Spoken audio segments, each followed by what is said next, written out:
Jackie. Thank you, Caroline. Sure.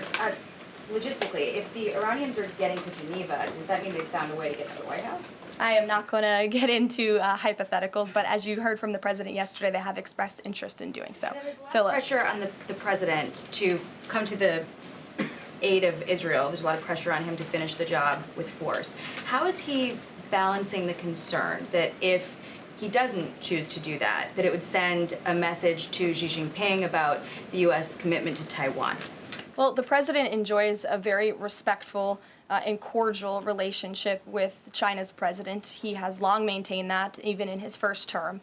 And China and the United States share many strategic interests, both in terms of economics and also, of course, global affairs and foreign policy as well. However, when it comes to balancing these different viewpoints, the president is balancing a lot of viewpoints, and he is listening not just to other world leaders, but to his advisors and to people here in the country and the American people too. And I think that's what makes this president such a great leader, is his ability to listen and make a good decision on behalf of the American public based on his instincts and his experience. Don't forget, this is a president who was here before, and the world was a much more peaceful and stable place when he left office than when he came back in after the past 4 years of complete incompetence by the previous president.